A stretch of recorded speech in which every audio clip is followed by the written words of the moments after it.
Okay, hi, here's a 2009 free response question on acids and bases. Let's go over it and try to understand the answers. Let us begin by understanding the setup for the questions. This is a real released free response question, and so they want you to clearly show the method used and the steps involved. That means if you're going to show intermediate calculations, you should do two things. You should make sure that everything cancels. You should cancel the units and the labels when you're showing your intermediate calculations. You should pay attention to significant figures, which means that you should carry along one extra significant figure for the intermediate calculations. There were errors in a recent test in both of those spots. You should also not write right here, but you should write in what they call the booklet, and for what in a practice test would amount to is just a sheet. So don't write your answers here, use the answer sheet. Okay, let's begin with the first question. You got 14.8 grams of ethylamine. You might be already saying to yourself that that's about, I don't know, a third of a mole or so, since this is about 45 grams per mole. You got half a liter of solution.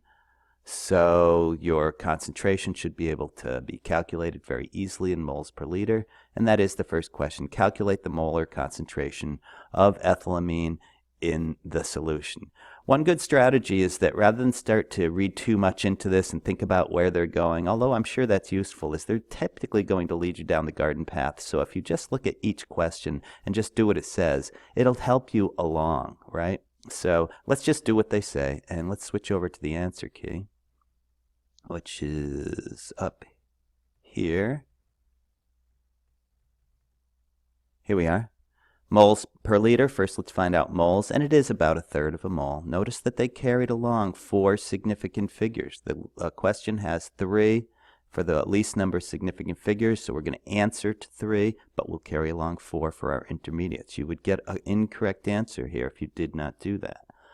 Okay, so then the moles per liter is half a liter. This doubles the value. You get a 0.659 molar solution with a capital M.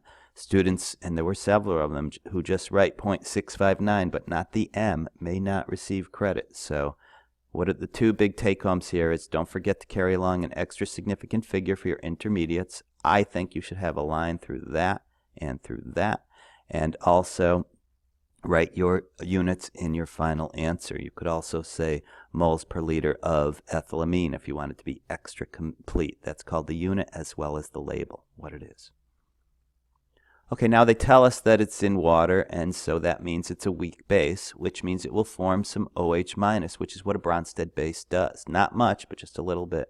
So it will react with water. It attaches hydrogen to that lone pair right there, giving you the ethylammonium cation and hydroxide, and they say write the equilibrium constant expression. Level of difficulty, not hard at all, really, because they gave you the chemical reaction. They gave you the phases of everything. So all you have to do is have your K be equal to the concentrations of products over reactants. Coefficients, which are all 1, become exponents. Drop solids and liquids, so we drop water, and there it is. Is this the KB? Absolutely, because this is the expression that shows how much hydroxide you will have in this. So it shows you the dissociation, which is very, very low.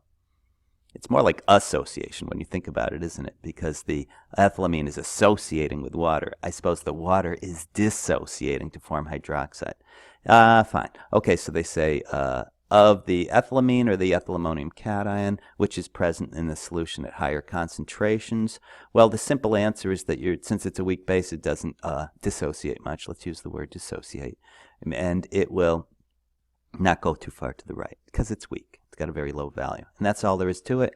And it's only worth 1 point. So if you get the correct answer, which is that the ethylamine is present in higher concentration, you're probably good because they're only splitting points. But here's the textbook definition of how to explain why. Ethylamine's a weak base, good. Has a small Kb, good. It will only partial dissociation of ethylamine occurs in water. It's funny how they call that a dissociation because think about it. Ethylamine is not dissociating. It's not breaking into anything. In fact, it's adding on to NH3+, but that's the term that they use, and so that's fine. And so that's the answer to part C. By the way, when you're writing your answer in the answer key, many students sort of lost track of what they're on. It gets a little strange because right now we're on 1 part D, letter I, right? But just do it like they do it. And it's important to do that. Otherwise, the scorers will be like, what question is this answering? And it might get annoying if they can't follow your logic. So just do the same thing that they do. Maybe indent a little here just like they do, so there's no... so you're going easy on... You're being nice to the scorers. I'm sure they would appreciate it. If I was scoring, I would. Okay, now we got a completely different solution, but we're still taking our ethylamine and we're mixing it with hydrochloric acid. We're assuming the volumes are additive, so we're going to end up with 1 liter, and you get a pH of 10.93. There's a lot of thought you can put into this, but if you look at the first question, it simply says, what's the concentration of OH minus?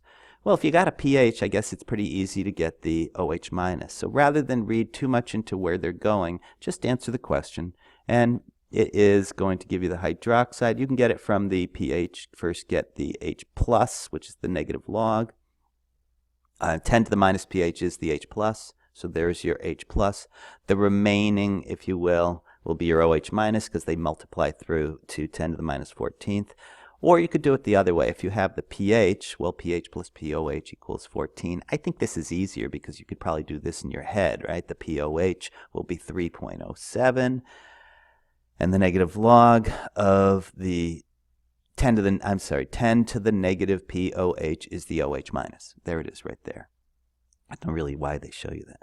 10 to the negative POH is the OH minus, and so there it is, 8.5 times 10 to the minus 4th. Either way, many students left off the M there, concentration, so you need a unit, moles per liter. If it's K, you don't need a unit, but if it's a concentration, you sure do.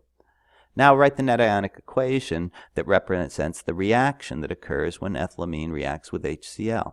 So ethylamine plus HCl will simply form ethyl ammonium chloride. The acceptable way that they want is not to use this as H plus, but to use this as H3O plus. So given a choice between H plus and the hydronium ion, use the hydronium ion, which is what they do. Notice that Cl minus would be a spectator ion here, so it's crossed out. So ethylamine reacts with acid to make the ethyl ammonium cation plus liquid water, and that's what they're looking for there. Now they want the molar concentration of the ethyl ammonium cation that is formed in the reaction.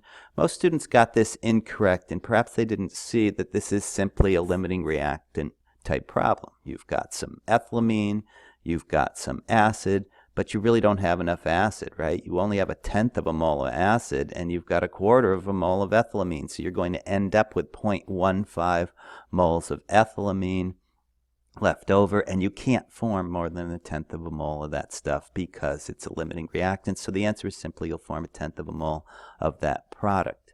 Fine. Now you may be wondering that this doesn't even look like a equilibrium type problem. I mean, look, we have a single arrow there. Why are they going down this path? But that's fine. So if we get the answer correct, all is well. This is an ICE table, but you could also do a limiting reactant type calculation to do this, or you could almost just do it in your head as I explained there. You're going to make 1/10 of a mole of a product. Since the total volumes, and we're assuming they're additive, as they said, are going to be a liter, 1/10 of a mole divided by 1 liter is 0.1 molar. So don't forget your units there. They're asking for concentration, so give them concentration. The last question is kind of the big surprise. They say calculate the Kb for ethylamine based on this.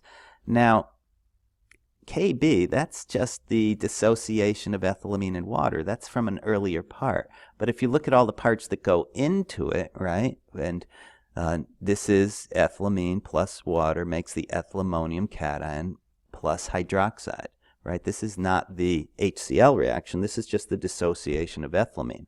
But we have everything in this calculation, in this reaction with acid, to solve for it. We do have the ammonium concentration. They asked you to just do that, right? It's 0.1 molar. The hydroxide concentration, they asked you to do that earlier. I'm sure they'd be gloating about how it's all coming together, right? There's your hydroxide concentration. And do we have the bottom number, which is the concentration of ethylamine? It's 0.15 molar because it was the excess, right? Do you remember how we said from here you have 0.15 molar that didn't react? It all happens to be there. So, strangely, we're going to get the Kb not from simply dissociating ethylamine and water, but from a reaction of ethylamine with acid where you didn't even do it stoichiometrically intelligently. You used an excess of ethylamine. But since you have everything you need to do the calculation, go ahead, you punch it in, and you get a nice little value suggesting that it's right. We're expecting a number less than, say, 10 to the minus 3. That's what typical Kb values. They're always weak bases. 4 weak bases, I should say, and that's how we do the final part to the question. So this is the 2009 FRQ on acids and bases.